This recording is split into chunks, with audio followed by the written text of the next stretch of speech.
I would like to talk to you about the cost of housing and how it is impacting what we do every day. I also would love to read your comments on this topic. So please like, share, and subscribe to my channel.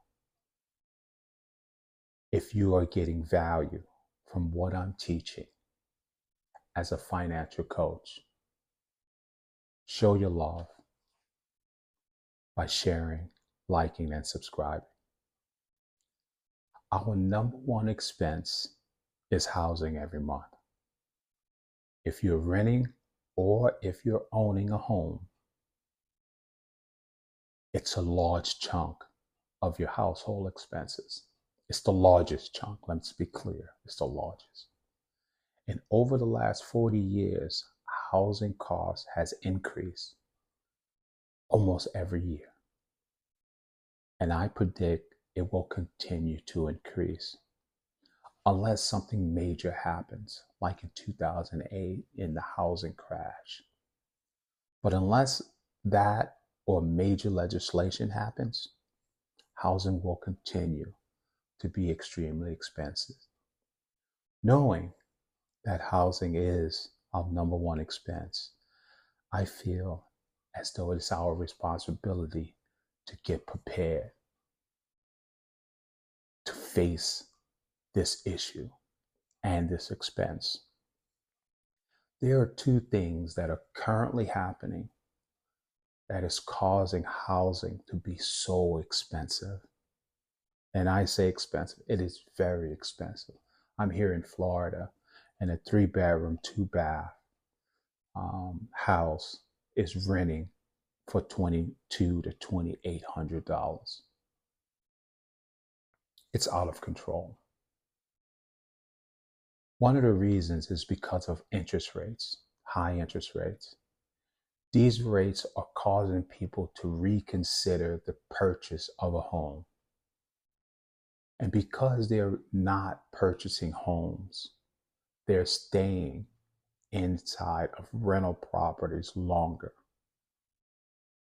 And so by them staying inside of the rental properties longer than average, it's causing a supply versus demand issue when it comes to rental. And so it's causing rental prices to increase. And as rental prices increase, folks that are renting are feeling the pinch. Second is the price of homes are much higher. I read a study that said that the price of homes are up by almost 40% versus 5 to 7 years ago. It's never been this high. I believe these two factors cannot coexist at the same time. You can't have high interest rates and high home prices because people won't buy. So something will have to give. It has to happen. Now, when that's going to happen, I don't know. I'm not psychic, but I know something will happen and will cause a shift. Someone asked me the other day, should you rent or should you own? And my answer to that person was, it depends. It depends on where you live. If you live in California or you live in New York, it makes sense to rent and take the difference and invest it. But if you live in Alabama, Mississippi, most sections of Louisiana, it makes more sense to own.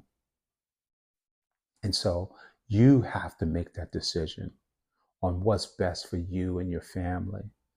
And again, if you do decide to rent, remember to take the difference and invest it. I always suggest mutual funds so you can have the same quality of life, but also be gaining in capital, growing your money.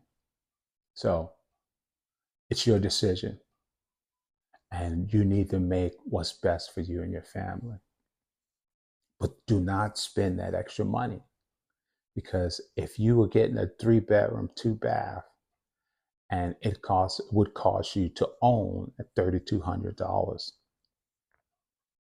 but you can rent the same house and have the same lifestyle for $1,900, you should rent, but save the difference, invest the difference. You have to take the difference and invest it. Again, I suggest mutual funds because they will, over time, grow at 9 to 12%. But believe it or not, you will need to own a property eventually. And so what most folks do, they retire and they move somewhere else. Let me explain this. And through your 20s and up to 65, 70 years old, while you're on this planet, you are a money creator. You're just constantly working or building a business to create money. But once you get older, that money will come from your investments that you have made, your retirement that you have saved, and or Social Security. At that time, you will need housing. And housing will be extremely, extremely expensive. And so again, I suggest that you have your money so you'll be able to move to a cheaper part of the country and purchase a beautiful home so you can retire in. That's the American dream. And still have money to live on. It's completely up to you what you decide to do over the next few years. But I would suggest that you invest as much as possible. And I ask you to trust your gut and just get things done.